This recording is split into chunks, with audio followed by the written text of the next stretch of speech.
Right breaking చూస్తున్నాం. Telangana CM Revanth Reddy కాసేపటి క్రితం ఢిల్లీ బయలుదేరి వెళ్లారు.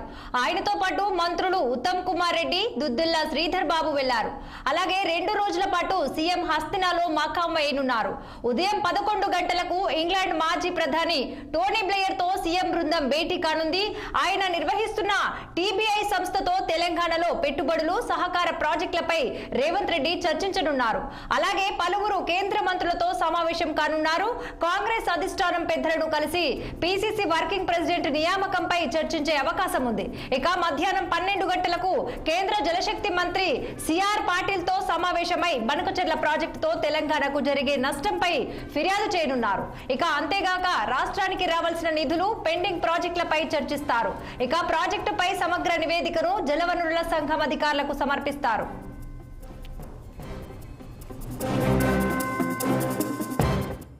ఇక ఇదే అంశంపై మరింత సమాచారం మా ఢిల్లీ ప్రతినిధి అశోక్ రెడ్డి ఫోన్ లైన్ లో అందించేందుకు సిద్ధంగా ఉన్నారు. చెప్పండి Ashok, CM Delhi tour schedule ఏంటి? సో ఉదయం 9 గంటలకు హైదరాబాద్ నుంచి ఢిల్లీ చేరుకున్నారు ముఖ్యమంత్రి రేవంత్ రెడ్డి. రేవంత్ రెడ్డి వెంట ఉత్తమ్ కుమార్ రెడ్డి, మంత్రి శ్రీధర్ బాబు కూడా ఉన్నారు. సో 11 గంటలకు టోనీ బ్లేయర్ గ్లోబల్ చైన్ ప్రతినిధులతో భేటీ కానున్నారు. సో మధ్యాహ్నం 12 గంటలకు జలశక్తి మంత్రి సిఆర్ పాటిల్ తో సమావేశం అవుతారు. సో బనకచెర్లకు అనుమతి ఇవ్వదంటూ సీఎం నేతృత్వంలోని బృందం కోరనున్నారు. సో ఏపీ సమర్పించిన పిఎఫ్ఆర్ పై వివరాలు ఇవ్వనున్న రేవంత్ రెడ్డి సో ఈ రోజు రేపు ఢిల్లీలోనే ఉంటారు. ఈ విధంగా ఏఐసీసీ పెద్దలను కలిసి పెండింగ్ లో ఉన్న అంశాలపై కూడా చర్చించే అవకాశం ఉంది.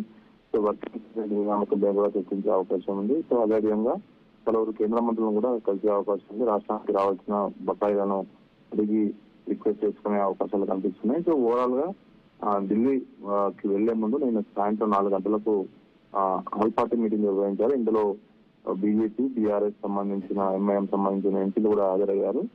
చాలా సుదీర్ఘంగా సమావేశం జరిగింది. ఉత్తమ్ కుమార్ రెడ్డి మంత్రి పవర్ పాయింట్ ప్రెజెంటేషన్ కూడా ఇచ్చారు. సో బనకచెర్ల ఇష్యూ పైన సో ఈ ప్రాజెక్టు అనుమతి ఆనాటి ముఖ్యమంత్రి కేసీఆర్ వల్లనే ఈ నష్టం జరుగుతుందంటూ రేవంత్ రెడ్డి మీడియా ముందు మాట్లాడుతూ సో కేసీఆర్ వల్లనే తెలంగాణ ప్రజలకు నష్టం జరిగిందంటూ ఆయన వ్యాఖ్యలు చేశారు.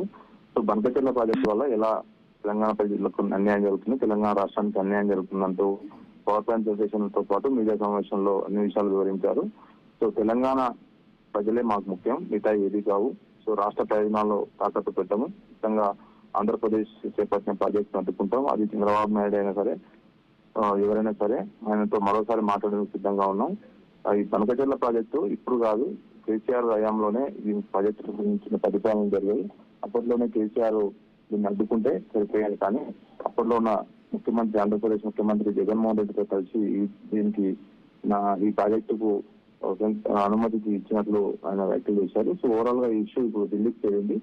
ఇప్పటికే ఢిల్లీలో నిన్న మొన్న కిషన్ రెడ్డి అయితే కేంద్ర మంత్రి కిషన్ రెడ్డి కూడా సిఆర్ పాటిల్ సమావేశమయ్యారు. నిన్న మీటింగ్ కి రావాలని ఆహ్వానించినప్పటికీ కేంద్ర మంత్రి కిషన్ రెడ్డి బండి సంజయ్ కాకపోవడంపై రేవంత్ రెడ్డి కూడా ఫైర్ అయ్యారు. సో తెలంగాణకు మొదటి రోజు అయితే కిషన్ రెడ్డి అంటూ కూడా ఆయన వ్యాఖ్యలు చేశారు. సో మనం చూడాలి. ఇప్పుడు అయితే మధ్యాహ్నం 12 గంటలకు సిఆర్ పాటిల్ కేంద్ర జలశక్తి మంత్రులను కలుస్తారు. కలిసిన తర్వాత ఈ బనకచెర్ల ప్రాజెక్టుపై ఎలా నష్టం జరుగుతుంది తెలంగాణ సంఘానిపైన పూర్తి రిపోర్టు ఇచ్చే అవకాశం ఉంది. నిన్న మంత్రులు ఏవైతే ఎంపీలు తీర్మానం చేశారో ఆ ఎంపీల సంబంధించిన సంతకాలను కూడా ఖచ్చితంగా మంత్రికి సమర్పించే అవకాశం ఉంది. సో ఈ రోజు రేపు 2 రోజుల పాటు ఢిల్లీలో ఉంటారు రేవంత్ రెడ్డి. ఏఐసీసీ పెద్దలను కూడా కలుస్తారు. అదేవిధంగా వర్కింగ్ ప్రెసిడెంట్ పై నియామకంతో కూడా చర్చ కొనసాగే అవకాశం ఉంది. ఇప్పటికే కొత్త మంత్రులకు శాఖలు కేటాయించారు, వాళ్ళు ఛార్జ్ కూడా తీసుకున్నారు. ఇక వర్కింగ్ ప్రెసిడెంట్ ఖాళీ ఉంది, కానీ వర్కింగ్ ప్రెసిడెంట్ పై చాలా మంది ఆశావాళ్ళు ఉన్నారు. సో వాటి సంబంధించిన వివరాలు కూడా అధిష్టానం పెద్దలతో కలిసి చర్చించే అవకాశాలు కనిపిస్తున్నాయి.